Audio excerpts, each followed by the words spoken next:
Ang nakaraan sa tadhana.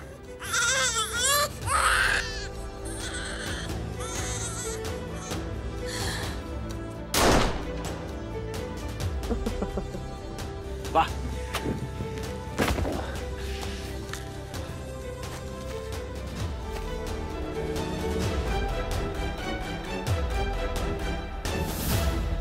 Makalipas ang 16 na taon, magbabalik na siya para magiganti at bawiin ang kanyang anak. Magtatagumpay kaya siya? Paano kaya binago ng panahon at ang mga pagsubok si Giselle? Paano kaya ang dating dalagang kimi at mahiyain? Ngayoy tila malakas at mabangis ng mandirigma. Sundan natin ang pagpapatuloy ng kwento dito lang sa Tadhana. Maraming salamat sa pagdalo sa 40th Trade Fair ng ating pinakamamahal na bayan ng De La Paz. It is my privilege to introduce you Mayor Marisa Roman Reyes. Let's give her a round of applause.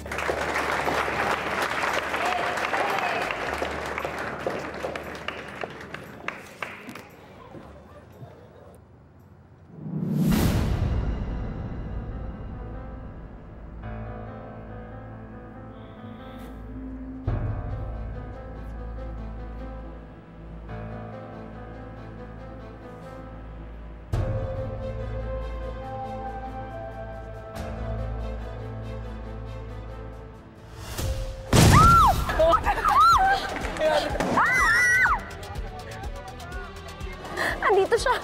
Fidel, andito si Giselle! Nakita ko, andito si Giselle! Posible yan. Sigurado mula sa kabilang partido nagpasabog.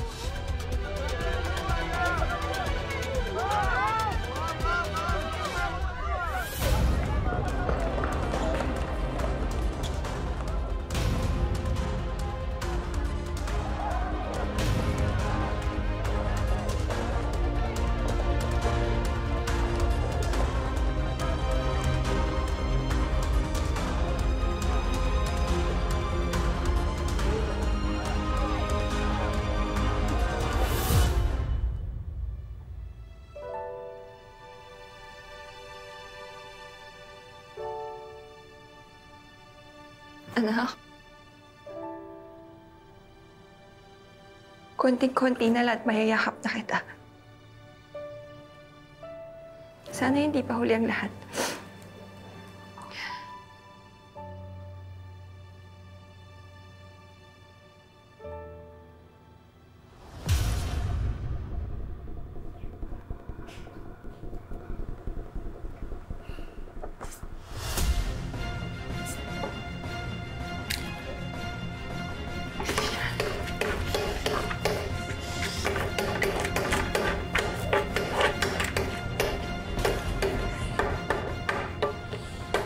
Uy, ano yan?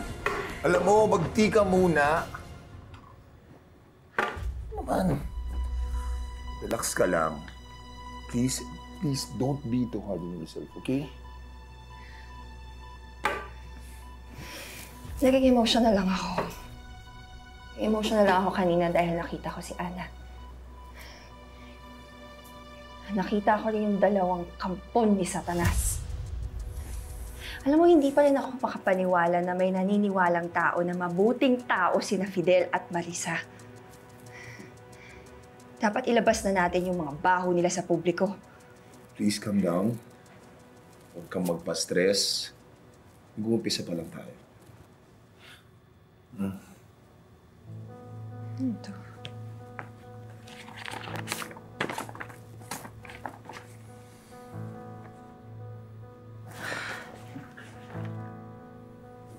Nakuha mo na. Nakuha mo na. Yung Calalo building, puno na ng tenants.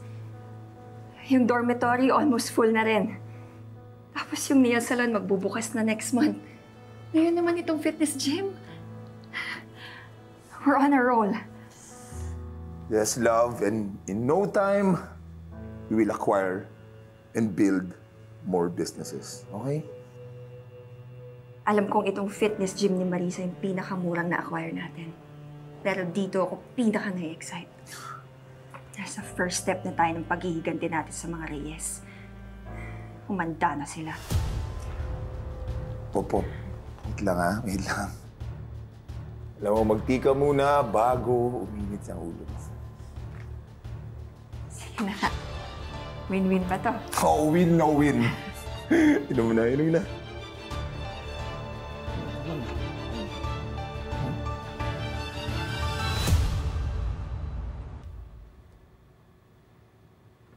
Dad!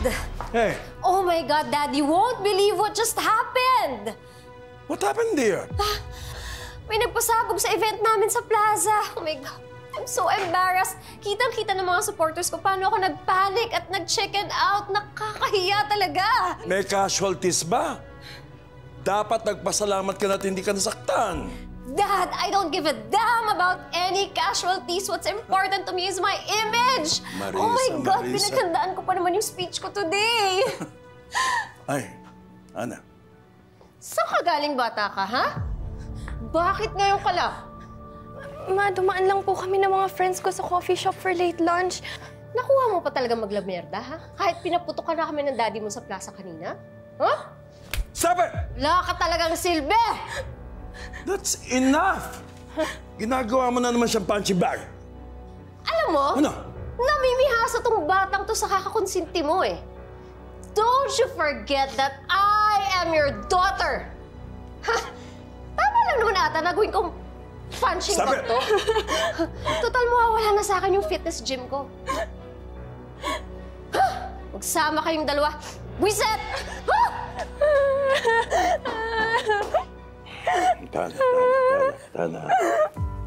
Tana. Lola, bakit ganun po si Mami? Di ba po dapat inaalagaan niya ako? Bakit palagi na lang po niya akong sinasaktan? Di ba dapat nga po siya yung promotekta sa akin? Lagi nga po akong sinasabihan ng mga kaklase ko na swerte ko raw dahil mayaman ako. Swerte ba yun? May pera ka nga pero bugbog sarado naman. Anak po ba ako ni Mami, Lolo? Hang in there, Ana.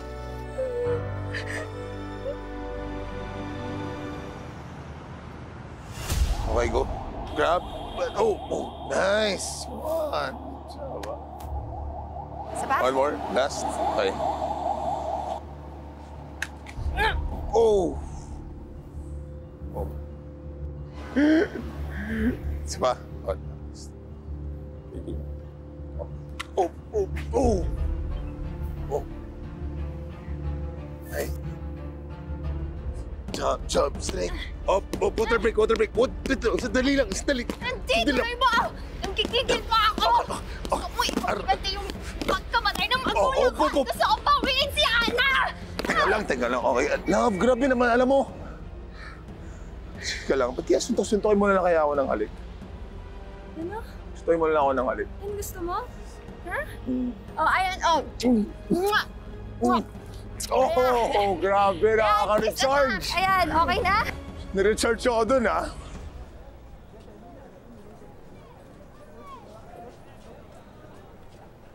Kung nakagawa ka na ba sa PE? Di ba nga eh. Nakaka-assist kasi si Ma'am. Parang, si Ana ba to? Si Ana nga ata to. Teka nga. Ana, girl! Ano na? Kanina ka pa namin hinahanap. Nandito ka lang pala. Kasi ako nakapag-review kagabi. Kaya naghahabol ako. And I need peace and quiet. Sorry naman. Ito kasi si Billy, parang walking loudspeaker. Ang ingay. Ako talaga, be? Ano ba yung binabasa mo? Ana, ano yan? May pasaka na naman.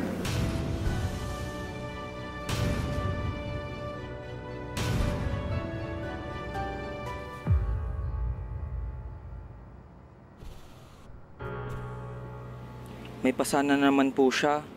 Ganun na nga din last month. Sinabi niya ba sa'yo kung sino may gawa? Hindi nga po eh. Ang sabi niya, naumpog lang daw siya sa pinto. Pero sa tingin ko po, sinasaktan talaga siya sa bahay. Nakakaawa naman yung kaibigan ko. Sige. Sige, Belly. Salamat. Umuwi ka na. Baka gabihin ka pa eh. Thank you din po. Ingat din po kayo.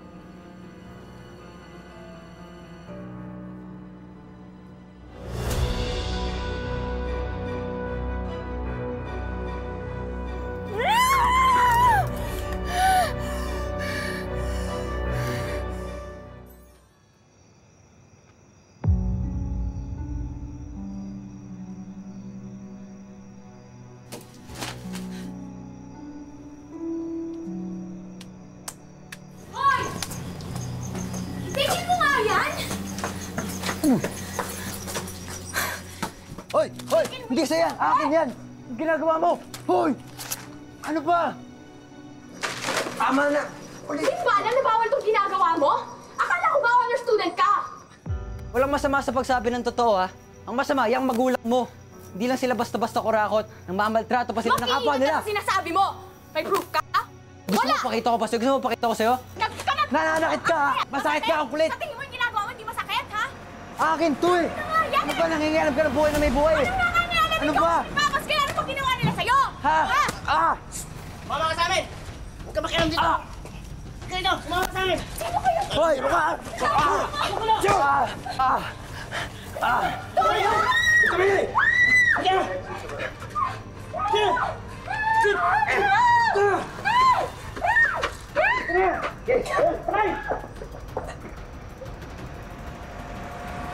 Hoy! Hoy! Ang ginagawa niyo, ha? Tapang mo!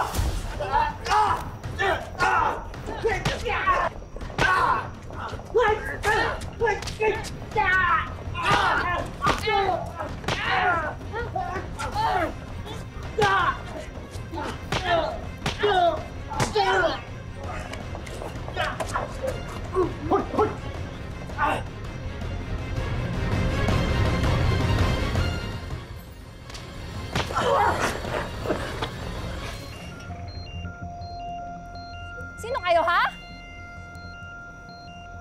Oh, miss! Huwag mo kong papatayin! Napagutusan lang kami na manakot! Sino? Sino nagbuto sa inyo? Mga Cruz! Hayaan na namin makaalis! Wala kami ibang dalang baril!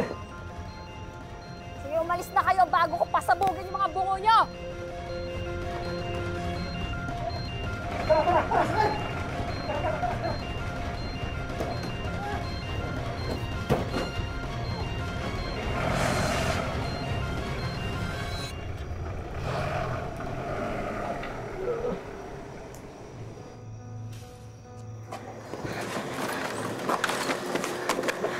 Okay ka lang ba, ha?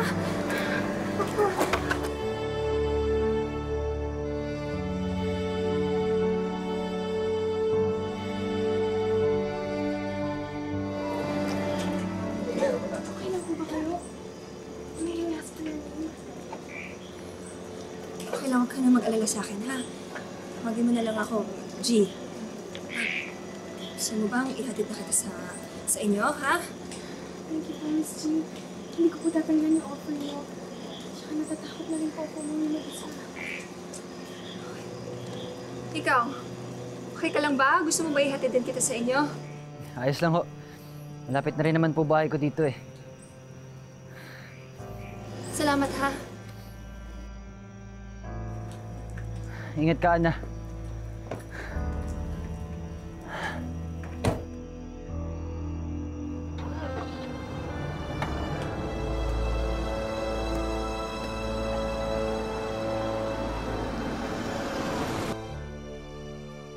Dito po ako nakatira. Thank you po ulit sa paghatid.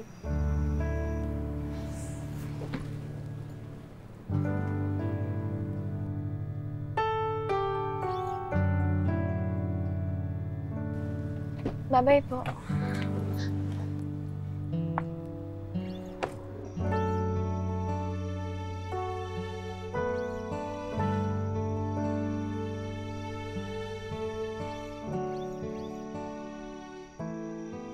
Sa pagkukrus ng landas ng mag-ina sa unang pagkakataon, itutuloy pa kaya niya ang paghihiganti o mababago pa ang kanyang isip?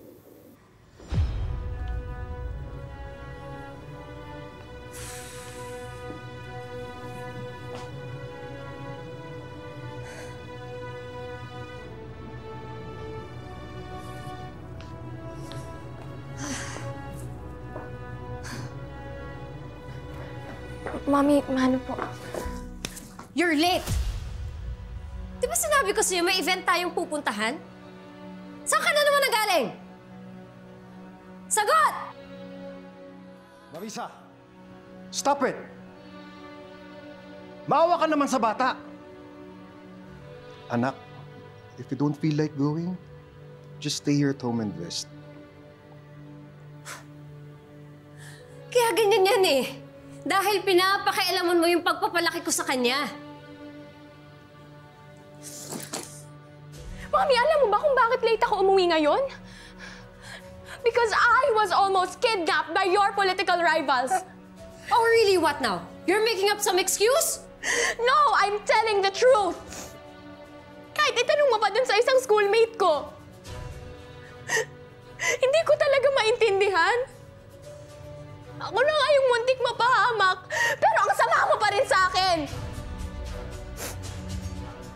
Instead of asking if I'm okay, you seem to find more pleasure in hurting me. Because you're a brat. You're a brat. Marisa! I said stop it! Ano ka ba? Ana, go to your room. Now!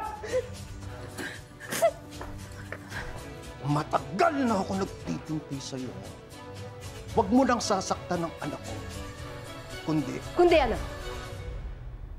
Kung hindi ano? Ang yapang mo din eh, no? Hanggang salita ka lang talaga eh. Sige, baka gusto mong patayin ko kayo ng bastarda mo.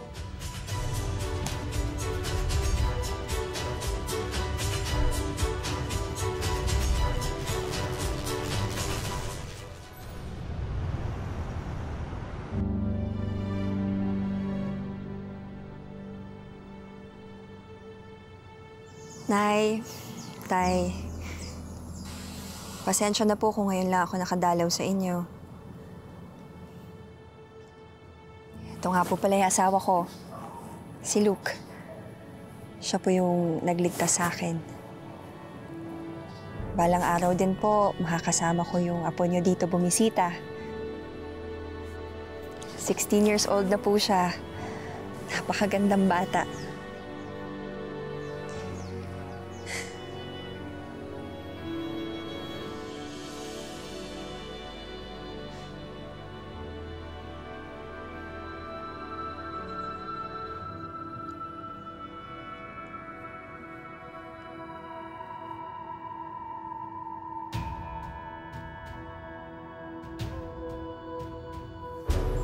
Kapatid ba si Giselle?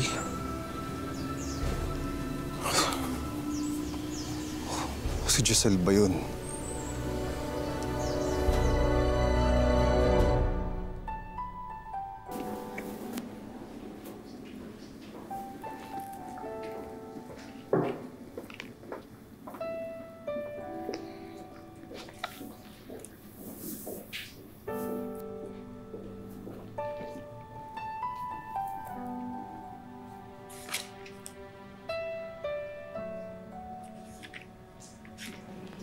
Ana.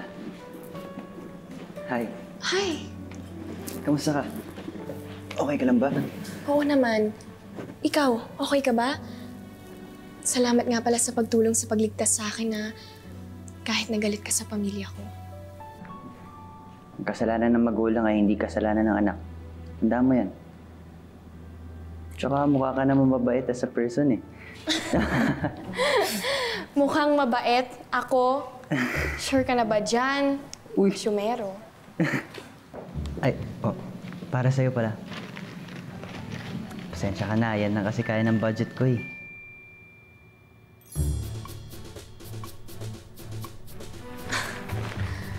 Naligaw ka ba? Uy, hindi pa. Ay, hindi pala. I mean, hindi. Hindi. Peace offering. Gusto ko kasi sana mag-sorry sa'yo, Ana. Sana mapatawad mo ako sa mga sinabi ko sa'yo masasakit last time. Wala yun. Tsaka gutom na ako. Sige, kain ka. Sure tayo? Oh, sige. Kain ka. Alam, paborito ko to.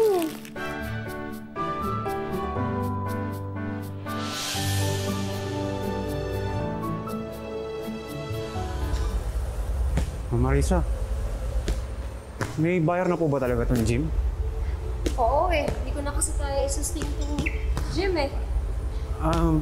Paano naman po kaming mga naging loyal employees mula noong 2008? Eh, papakiusapan ko na yung bagong may-ari. Kikitain ko nga dito mamaya eh.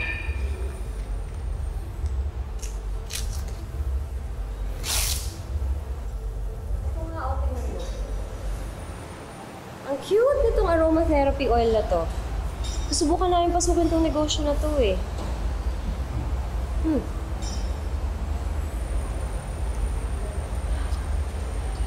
Tapos na tayo, Coach? Yes, ma'am. Okay na? Okay na, ma'am.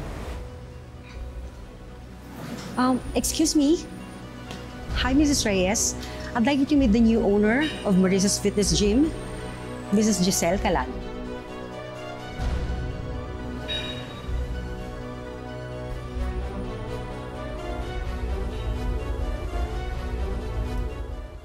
Giselle. Hi, Marisa. We meet again. It's been a while.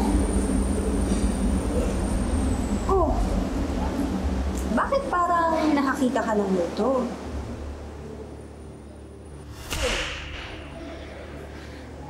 Grabe ka naman. Konting boom lang, triggered ka na agad.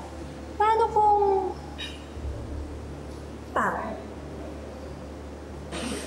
Anong ginagawa ng malanding ambisyosang to sa gym ko, ha? Correction. Hindi ako malandi. Ambisyosa lang. Isa pang correction. Hindi na ikaw ang may-ari ng fitness gym na to. I am the new owner. Kaya pwede ba? Tumabi ka dyan dahil paharang-harang ka. Ang tapang mo na ngayon eh.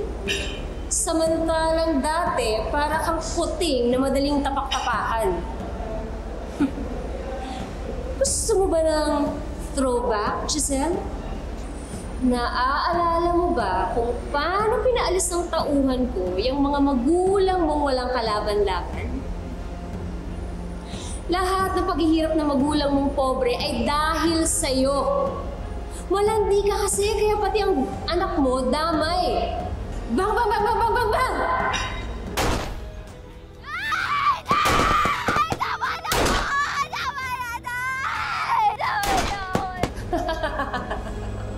Sounds familiar, Giselle. Shall we do a repeat performance? Total uso naman ngayon ang adaptation at revivals. Shall we do it again? Huwag ka masyadong magmataas, Giselle. Because you know I am capable of ruining your life again. Baka gusto mong pati ang anak mo idamay.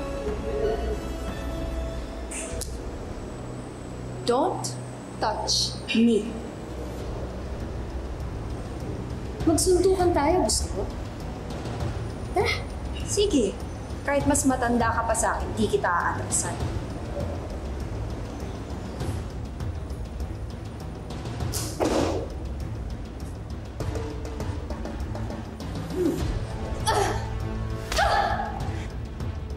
Ano?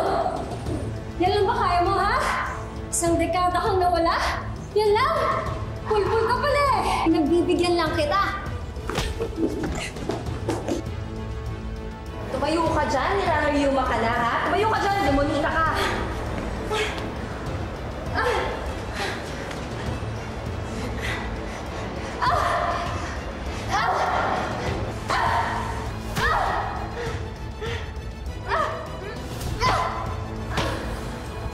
Yun na yun? Laos. Walang iya ka! Mamamatay ka! O ka! Pinatay mo yung mga magulang ko!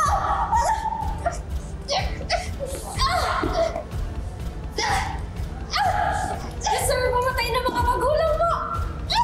At dahil dyan, papatayin na rin kita!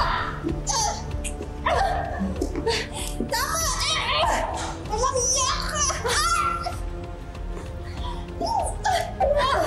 Ayan, aromatherapy oil para sa mukha mo para kumalma ka! Tignan ko lang kung makapag-hypebeast ka pa! Hayop ka! Tama na, Marisa! Aray!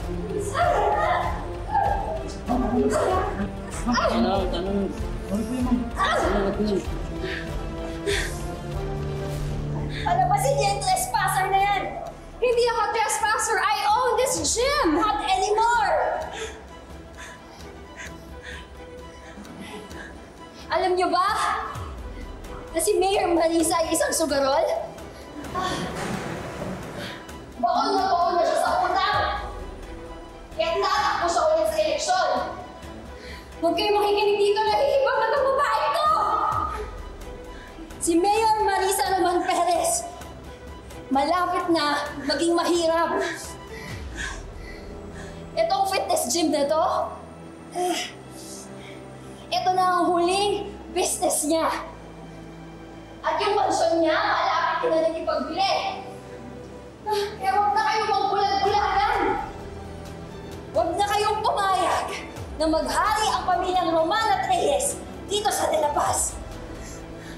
Magbabayad ka! Magbabayad ka! Magbabayad ng ano, ng gym mo? Nagbayad na ako!